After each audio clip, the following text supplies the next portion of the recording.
What was your final get stuff to a boss you didn't like? In my younger days, I worked retail in a clothing store. It was during college.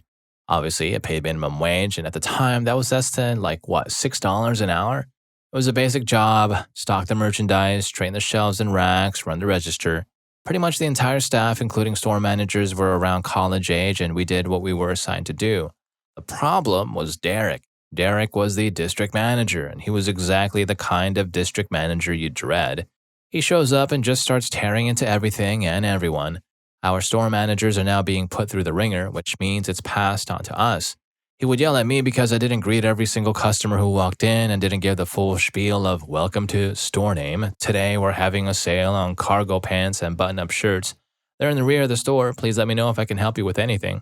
He also yelled that my SPT, sales per transaction, were too low, that I needed to upsell more. He snidely told me, "I'll show you how it's done," and took the next customer. He bombarded the poor guy, followed him around the store, making suggestions and giving him the hard sell. When the customer left, he left with multiple items, and Derek stood there looking all smug. And that's how you do it. Until about 15 minutes later, when the same customer came back and returned everything but one item. When I asked why he was returning them, they made us, he said, "I really just wanted the shirt." I swear, retail management largely has no clue. Minimum wage gets you minimum effort. If I show up on time, don't call out sick unnecessarily, and complete my tasks, I've done my job. You don't get anything more out of me without more compensation. I even had one manager, different job, give me a headache when I told him I couldn't make the mandatory store meeting because I had a college class. He said I needed to get my priorities in order. Yeah, right. My friend, I'm a college kid working part-time for minimum wage at a clothing store in the mall.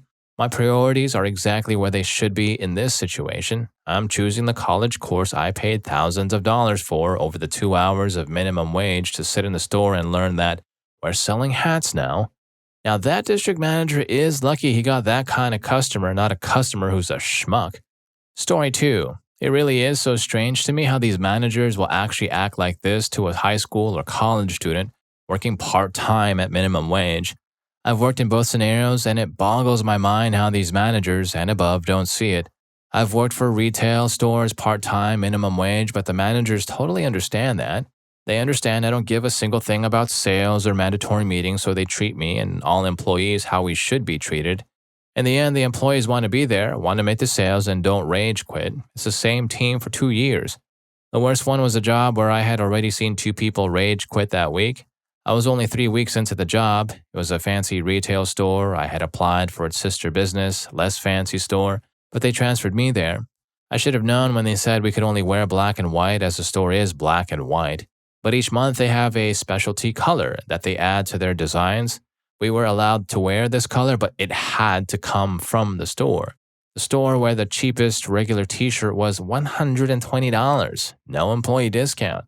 We all got minimum wage and worked 15 to 25 hours. Now, because they were fancy, we had to be professional shopping helpers, which means the moment someone comes in, we need to tell them about ourselves, our store, our discounts and deals, and ask them about them, who they were, what their names were, and we had to address them by their names. Also ask why they're here and what they need. Follow them the entire time, but also follow your other customers the entire time. If they have 3 or more products in their hand, we have to immediately go over to them to take them away to start a dressing room, if they want to or not.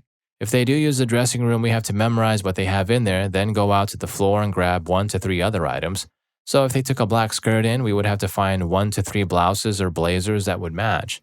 Then we legit had to stand right outside their dressing room and have the items up and ready to be presented to them. And they had to come out because there were no mirrors in the dressing stall purposely for this reason. Oh, they didn't like those items you suggested? Then try again. They're going to be trying on a dress next? Quickly, go to the floor and pick out 1 to 3 similar dresses that you can present to them the second they come out of the dressing stall. The best part, there's only 2 to 4 girls working on the floor and the registers at a time. So we have to follow our customers around, get their dressing rooms ready, find clothing to present to them, give them and their friends champagne or coffee, and check them out at the register with upscale rewards programs, etc. But since it's a busy shopping center, there would be 10 to 20 people in the store at a time. Guess who gets screamed at while trying to present clothing to a customer outside their dressing room because there are 3 other customers out on the floor and no one is helping them? Even worse is the slow days where there were only a few customers and grown women will literally trip or push you to the ground so they can get the customer. I can't blame them too much because if we don't make a certain amount of sales in a shift, then we get penalized.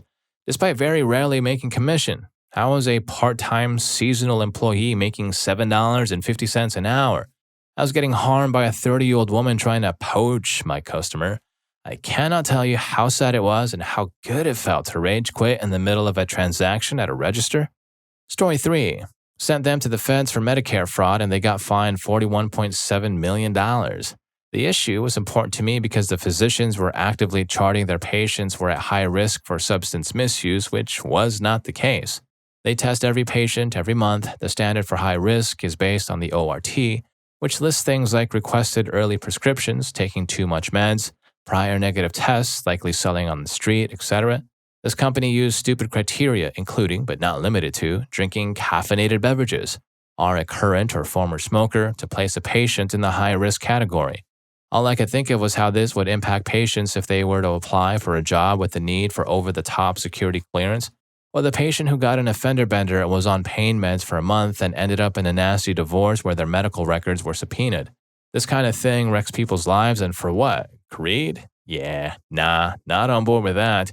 As to the questions about getting 15 to 30% of what the government allocates and collects, I've stated in the comments that no lawyer would take the case. They don't understand that medical necessity is clearly defined by the government. I couldn't find anyone who had the balls to take the case because they didn't understand, and that's okay. When I first reported it to corporate compliance, I was sent home with or without pay because I had a bad attitude.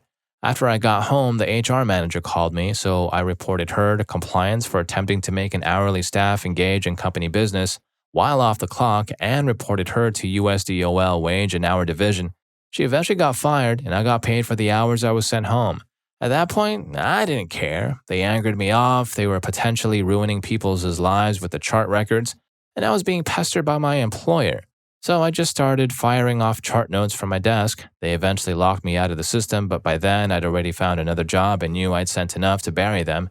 If faced with the same thing again, I'd proceed the same exact way.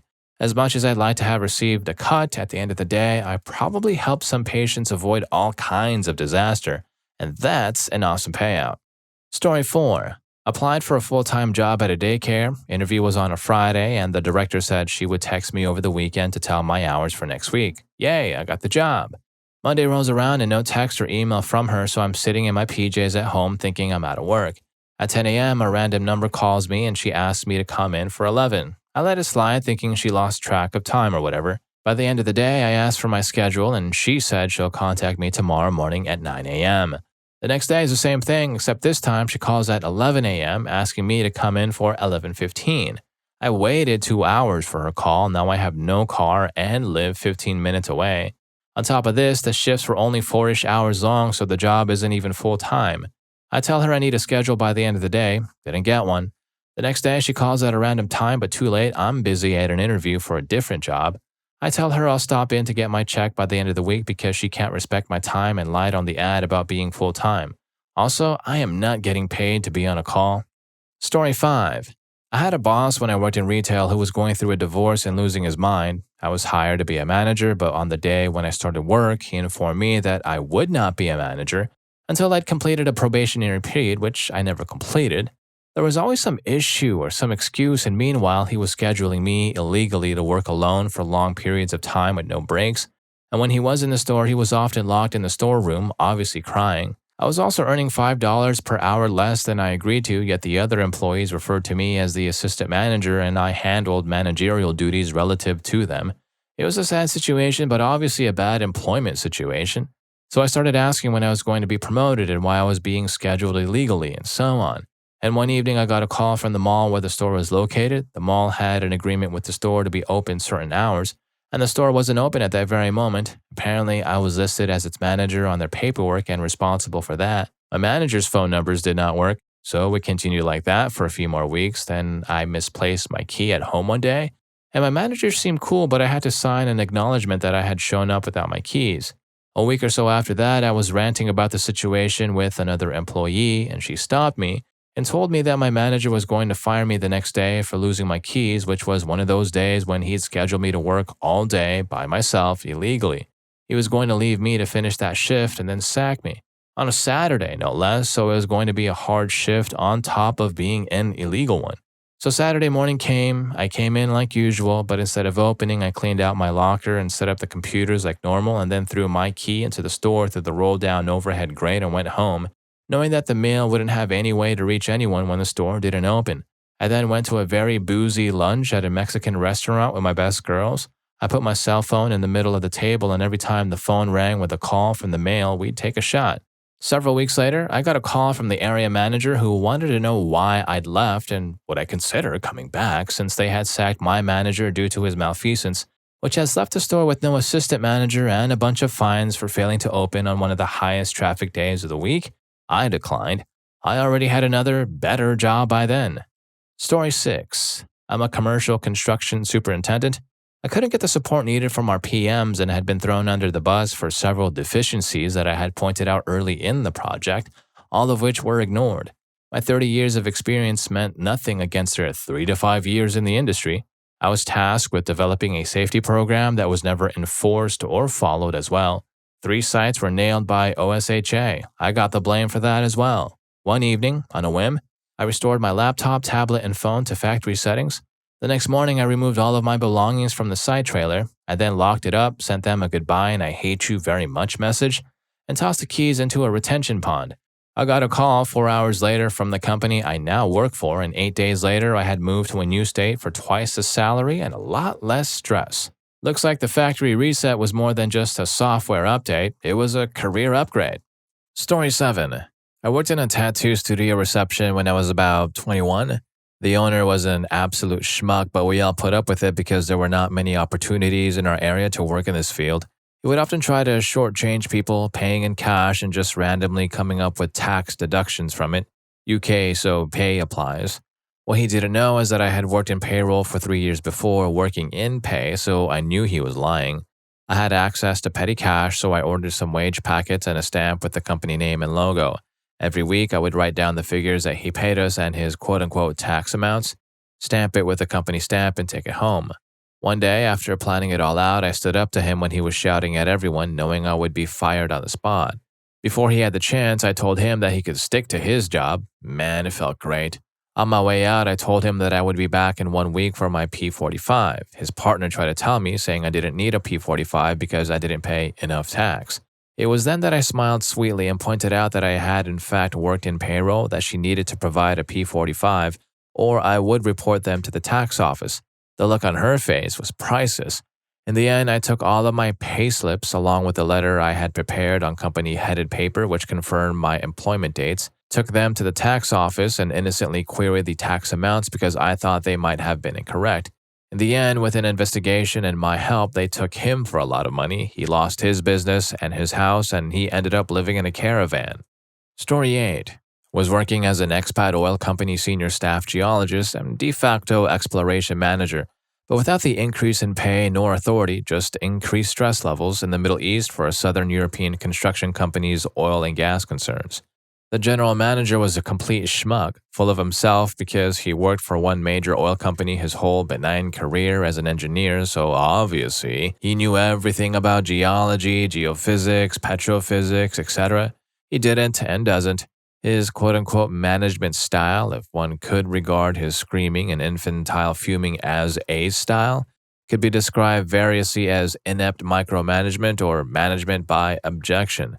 Would berate the entire staff in meetings with partners, which made everyone terribly uncomfortable to see such a lack of decorum and professionality. Scream so the whole office could hear over mundane idiocies such as lack of coffee pods in the kitchen, or why 6,000 meters of pipe had never materialized even though the unpaid invoice still nestled on his desk. In a multicultural office, he would rant and rail at top volume about useless Arabs, self-important and entitled expats, and jingle bunnies, those engineers and others from the subcontinent region, called the firm the worst oil company in the Middle East, at least here we agreed.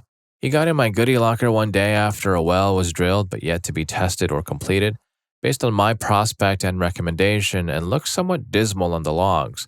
Truth is, the well came in for over 8,000 BOPD, and it was the Jake leg and lowest bid, from whom he always took kickbacks, loggers that had messed up over the logs, and he absolutely refused my insistence to re-log the pay zones. I was called just about every nasty name in the oil pitch handbook, right down to the part where he told my alma mater was a bunch of idiots for granting me my 3 petroleum geology degrees. After 26 years in the patch, I decided that no job was worth this and laid plans for a quick, early, and entirely unannounced departure. I quietly related the fact that I was doing a runner to some of my other expats compatriots over drinks one Thursday evening, and was greeted with the revelation that several, read most, of the other expats there were 1, thinking the same thing, and 2, if I left, they were gone as well. We carefully laid out our plans. The company provided housing, i.e. paid a ridiculously low monthly fee so we had to live in cheap-ass housing, or sucked it up with our families and ponied up additional funds to live in decent villas. So we all gave clandestine notice to our respective landlords about our imminent departure and asked they kept it on the QT. Since they were paid by check, 12 per year, and were already compensated, they were both delighted that they had already been paid once and that they could rent out our abodes after we left for essentially double rent. Cancellation of internet, water, and power were taken, a quick email, print the automated response, and carry it with you if the border guards gave us anything when we buggered off. Since we were all Western European, Canadian, or American, we decided to book a block of business class tickets, as was our contractual due, to London on the same British Airways flight. In fact, with families and all, we booked the entire business class section. We all had been in country for years and years, so arranging packing and shipping or storage of our belongings was a snap. We were all members of the move every 18 months to follow the money crowd, so this was the easiest part of our master plan. No one leaked a word of all this, but some of the locals in the company somehow sensed a change in the decorum of the company's daily activities. When one really doesn't care, the stress levels magically evaporate down to near zero, and wondered aloud what was going on. We confided in a few of them. These were not just colleagues but personal friends in many cases, with the proviso that they would tell no one under the pain of bacon sandwiches. They were all Muslims and they thought the threat hilarious. Like I said, many were and are still close personal friends. The weeks dragged on and school was about to let out for the summer when most expats bugger off for 1 to 3 months to escape the stupidly hot and humid Middle Eastern broiler season. So the usual requests for contractual time off were made and all-aroundly rejected by the general manager, and life proceeded on its merry way. Finally, Liberation Friday arrived, weekends being Friday to Saturday at this time in the country. We contracted a local carrier and had a bus rented to pick up everyone and take us all to the airport. Luggage tagged and schlepped off to the bowels of BA's incomprehensible baggage handling inner workings, through check-in, customs, and passport control without so much as a sideways glance. We all invaded the English pub after hitting duty-free one last time. We toasted each other on a job well done and best soon forgotten. Sitting in business class waiting on takeoff, I did a quick tally. The company was, in this one instance, losing its senior staff geologist cum exploration manager, senior geophysicist, senior petrophysicist, senior geomodeler, senior reservoir engineer, drilling engineer, operations geologist, logistics manager, senior surveyor, 3 secretaries, wives of the aforementioned senior crowd, and the HSEQ manager.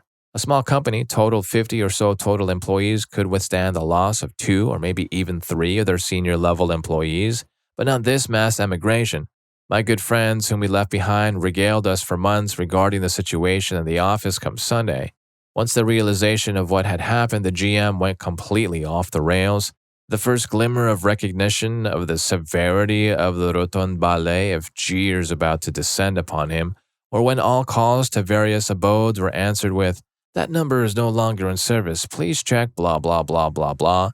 Emails went unanswered, however our GSMs were still working, although we all blocked the number, though we still allowed text messages. Text 1, "Where are you? Why aren't you at work?" was just the beginning. In the words of Khan Noonien Singh, we let him eat static. Text 2, "Where are you? If you don't get in here immediately," and other such impotent threats. "Yes, please, I'd love another drink."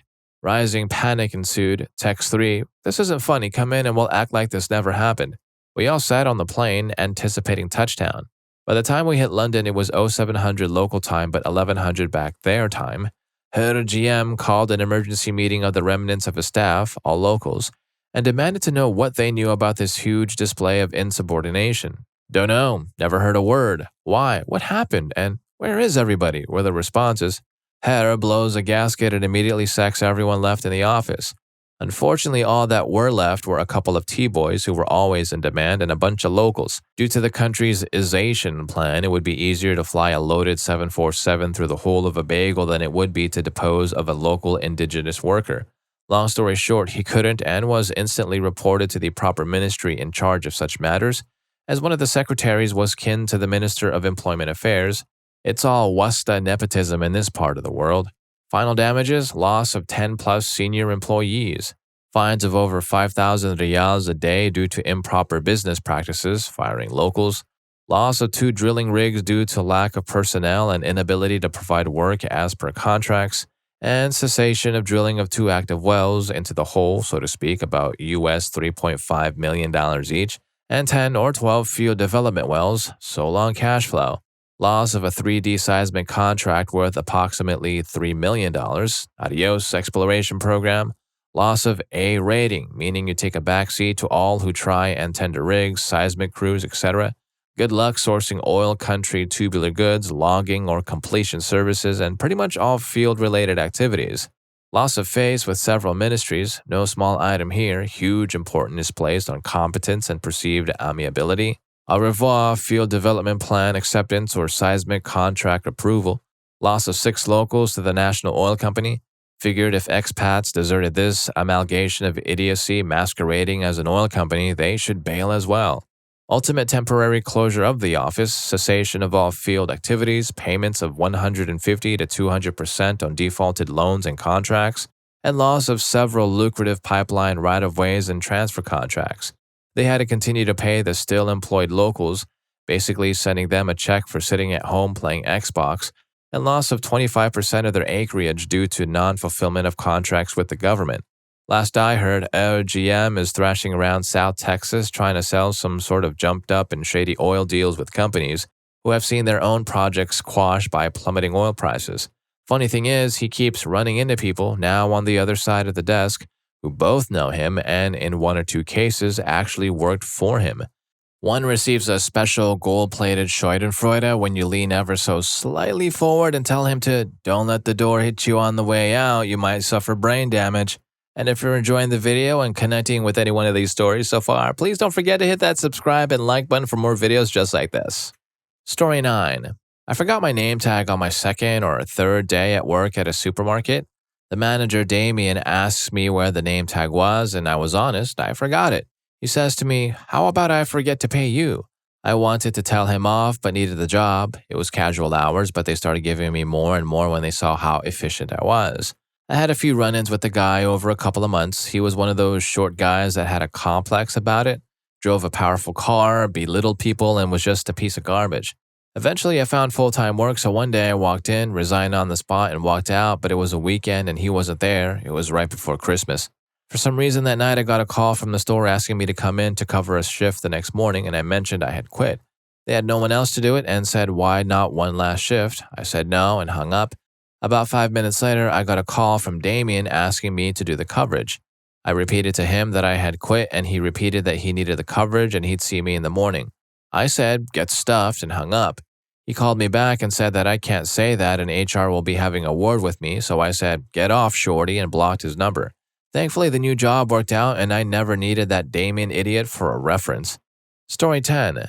My coworker, let's call her Noelle, was nearing retirement age. She was kind of crusty even when I had first started at the company and consistently commented she couldn't wait to retire and stick it to everyone. Honestly, she was just older and frustrated that she was always pushed to do the things that were deemed as female jobs. Training new hires was one of those things when she just wanted to put her head down and put in her hours and go the heck home. Enter our new boss, let's call him Raj. He was a friend of one of the bosses and as time went on was a misogynist. Through 2020, he had daily meetings with our department, often interrupted myself and Noelle, while listening intently to the male employees and would often prove that he wasn't listening by asking questions that had already been covered in what she and I were saying. He twisted words around to the point that I had to CC HR a few times regarding him outright lying to upper management about me. The icing on the cake was the day I came back from bereavement. I had lost a baby late in my pregnancy. His sole focus on me was to train the person he had hired to cover my maternity leave, and despite not even going on maternity leave, still wanted the notes for my accounts as if I were still going on leave in a couple of months. When I sat down with him and explained I would do it, I just needed some time and grace because these asks were difficult emotionally. He turned to the employee that was hired and told him to ask me to do this task because I, quote unquote, clearly wasn't listening to him. That new hire quit rather quickly and told me after he left that he had been disgusted by the way that man had treated me. Anyway, on to Noelle. Noelle, during my pregnancy, often commented that maybe the day I went on maternity leave would be the day she would retire, something she and I would laugh about over coffee and then continue on with our jobs. Obviously, when I lost my baby, she didn't. She picked up the slack and work. When I returned, my Raj's boss, who had been lovely during my bereavement, announced he was going to retire in the new year, 2022. Shortly after, Noelle announced she would be retiring just after the Christmas season, 2021, and I was sad to hear these two lovely people would be retiring, but happy for them. Enter Noelle's final get stuffed. Christmas passes, her retirement approaches, her last day, and HR and Raj's boss sit down with her for an exit interview, and they ask her about her employment with the company. She tells them that she would have retired later in 2022 if Raj wasn't employed with the company. He was an AH, lazy, didn't understand his job even, and treated the women particularly poorly. That was a Thursday. Monday morning, and Noelle is in the office, and Raj is it. Turns out they decided that Noelle would be a much better asset in the company for the period of time to transition after Raj's boss retired. She would assist our new boss in getting situated and retire later in 2022, and she did. I'm on maternity leave now. I'd gotten pregnant during all of this drama and went on leave after Noelle retired, and from what I hear, she's never been happier. Turns out Krusty is the new corporate asset. Who knew? Story 11. I had a bad fast food job making like $8 an hour in high school, and the new manager that the corporate owner brought in thought acted as if he was God himself. Nothing was ever good enough. Nobody could meet his standard. He could do no wrong, and if you were on his good side, you would be spared and he'd overlook your laziness. My final straw was when he literally stormed at me and called me into his office one day. "Why were you just standing around instead of working?" he says. I was waiting for the fries to finish and it had maybe 30 seconds left on the timer. "You used that time to restock." Like 30 seconds? Like, come on, yeah, let me just pull a Superman and restock the whole kitchen in 30 seconds. I told him I was going to college in the fall and couldn't work between the hours of 10 a.m. to 2 p.m. I must have told him like 3 or 4 times.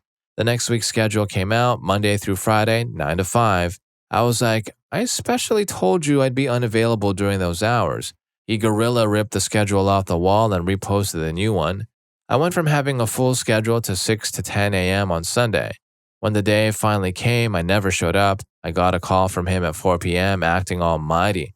I told him I quit and he was like, "You cannot use me as a reference." Story 12. Oh, I have a great one for this. 2.5 years ago, my company decided to dock my bonus by 50%. I was the only one in a sales team of 40 that achieved their targets.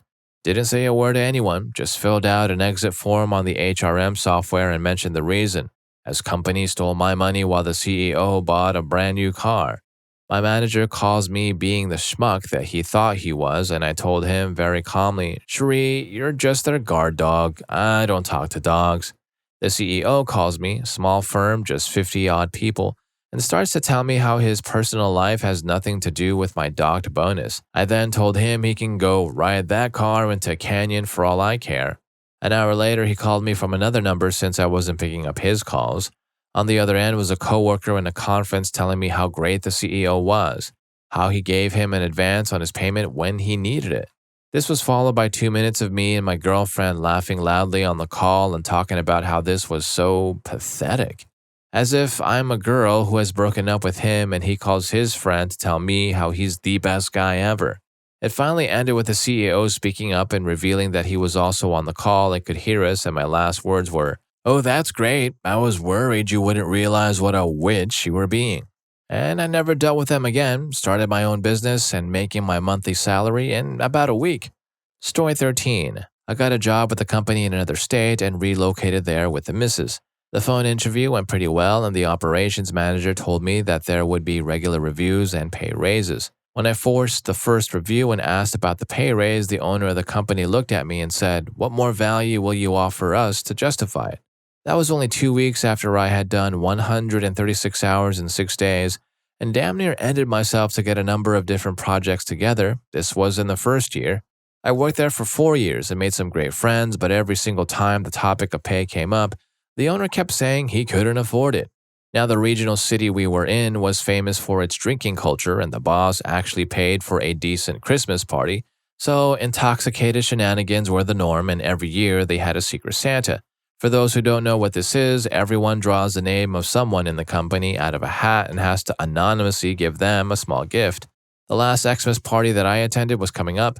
At that point, the hierarchy of the company didn't know that I was already arranging to leave, and I managed to draw the owner's name out of the hat for the Secret Santa gift. I racked my brain on what to get and finally decided what I thought was the perfect gift. Fast forward to the night of the Christmas party. All my friends in the company know that I'm leaving and they're keeping quiet for me. Everyone is getting well lubricated and it's time to hand out the gifts for everyone's Secret Santas. There's a few silly coffee mugs, a G-string for one of the more manly guys there, and then the owner picks up his gift. He opens it up to discover that it's one of those rubbish grabbers. The expression on his face is one of weird flex, but okay. As the night starts to wrap up, I mentioned to one of my mates that it's really important that he reads the card, so with everyone still there, he yells out, "Hey boss, the card you got with your gift, what does it say?" The boss pulls the card out and reads it aloud. The perfect gift for those with very short arms and very deep pockets. And to this day, I'm not sure if he knows I gave it to him, but everybody else does. Story 14. I have two that I equally hated pretty evenly, IMO. I was an assistant manager at a sandwich shop. The manager has me doing her job and mine, making like $13, which was decent pay for the time, but not for the workload. I got tired of her leaving everything for me to do every day when the daytime was much slower, and she had time to take 100 smoke breaks and buy substances while working. She admitted to it and asked if I knew anyone that sold. I spoke up one day and was told, "I don't appreciate your attitude toward me. It's time for you to find a new job." Okay. I was off that night, but on the next day it was full-time, so 5 days a week I was either opening or closing by myself, and the days I worked were set since no one else had availability to work them. I went to the store to collect my things. That first night I was off and never went back and never answered again, meaning she had to work open, close multiple days for quite a while, and had to work 6 to 7 days since management needed to be there 7 days a week. Second, I was yet again an assistant manager, this time at a store in the mall, and I had an equal assistant manager in charge of less than I was. The store manager was horrendous and an absolute nightmare. I found out about 8 months in that the other assistant was being paid twice my pay to do less work, and that associates were making more or equal to what I was. I asked for a raise and was told that I would get one at my 1-year mark. Okay, cool. My year review comes in and I'm not eligible for any raise at all due to the store not performing based on metrics I had no ability to influence, as mine were the only ones exceeding expectations and the failing ones were the responsibility of the other assistant and the store manager. I stopped working but still showed up for my shifts, doing nothing but occupying space and the essentials like counting and closing the register at night and delegating to associates. After 3 months, I sat down and talked about how I seemed to have given up and asked why that was.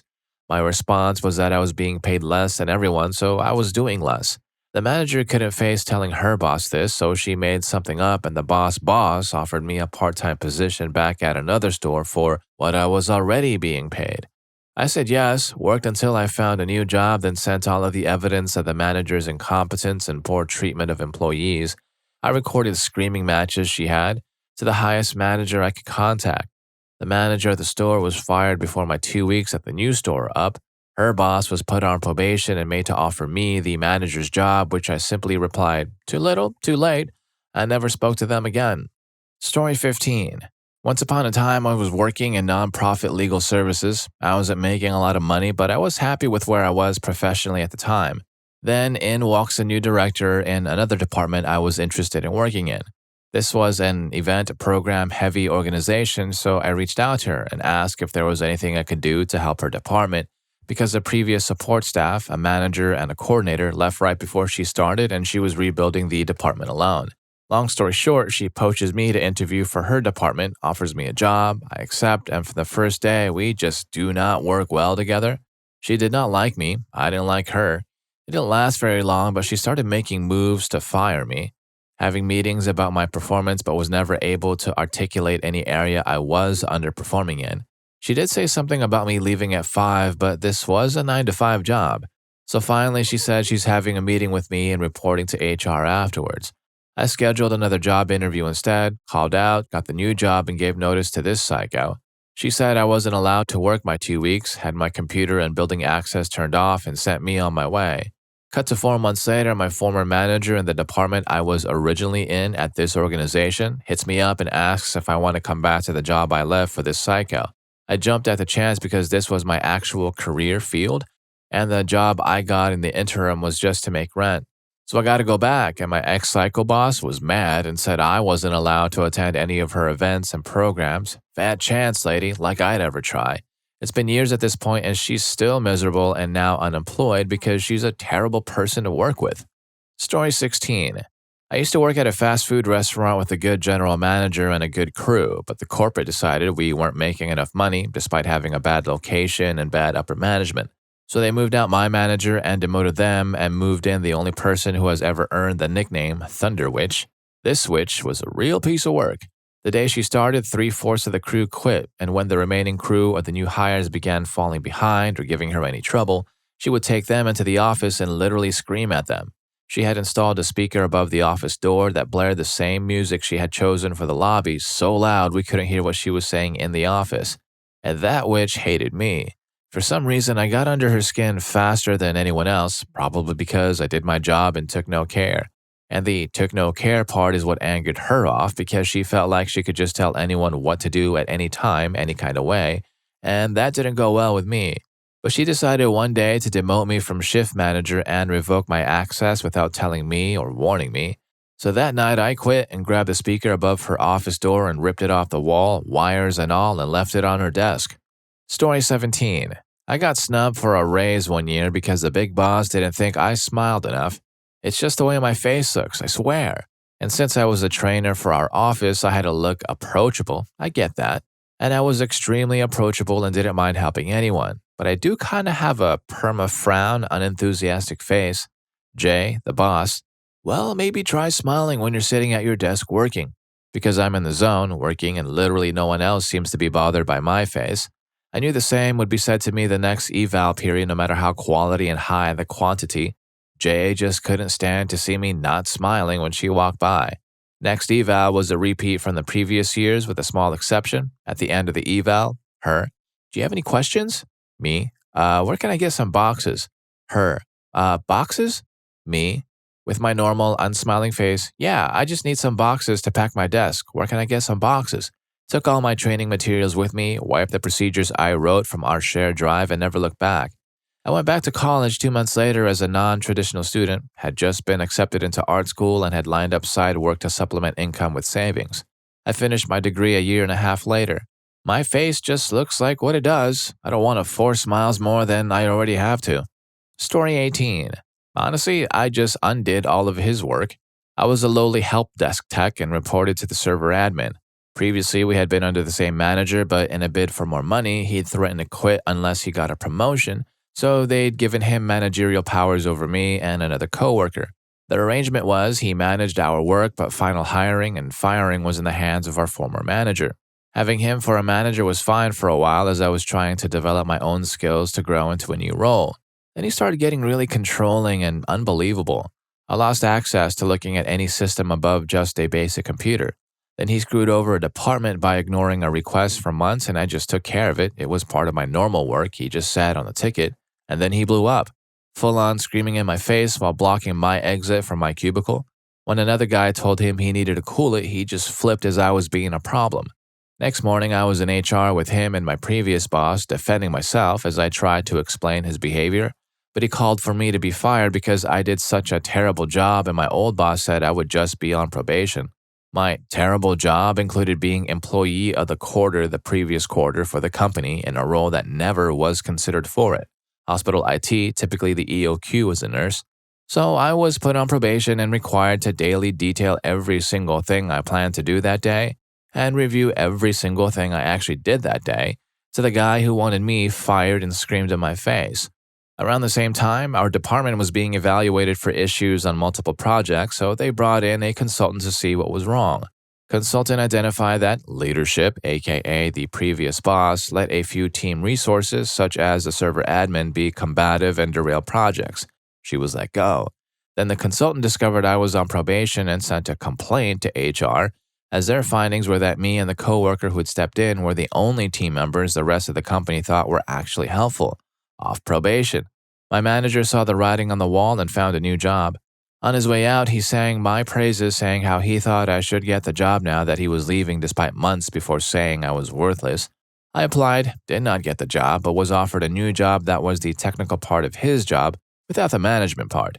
They hired a senior team member to manage who immediately started to defer to me on everything, as I had a solid handle on all the systems.